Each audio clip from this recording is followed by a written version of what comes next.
నా హస్బెండ్ ఈరోజు లంచ్కి రావట్లేదని చెప్పారు. సో నేను మా పిల్లలకి సింపుల్గా టొమాటో రసం అయితే చేసుకున్నాము. చాలా సింపుల్, నేనైతే ఎప్పుడు ఇలాగే చేస్తాను. అంటే సింపుల్గా హస్బెండ్స్ ఉన్నప్పుడైతే వెరైటీస్గా అలా చేసి పెట్టాలనుంటుంది కదా. సో నేనైతే మా పిల్లలకి రసంతో పెడతాను కాబట్టి వాళ్ళతో పాటు నేను తినేసేయచ్చని ఇలా సింపుల్గా చేశాను. టేస్టీగా చాలా బాగుండిద్ది. ఫస్ట్ అయితే నేను టొమాటోస్ మంచిగా బాయిల్ చేసేసుకున్నాను. అదంతా పీల్ చేసేసి దాన్ని మంచిగా స్మాష్ చేసి తోలంతా బయట పడేయాలి. ఆ తర్వాత పోపు పెట్టుకొని మంచిగా బాయిల్ అవ్వనియాలి, అప్పుడే బాగుంటుంది.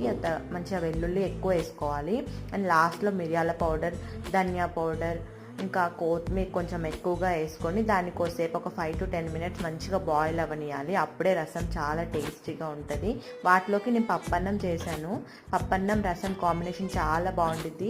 అలా కొంచెం వేడివేడి అన్నంలో నెయ్యి వేసుకొని తింటే ఆహా, ప్లేట్ ఖాళీ అవ్వాల్సిందే. చాలా టేస్టీగా ఉంటుంది. ట్రై చేసి నాకు చెప్పండి. Thank you for watching my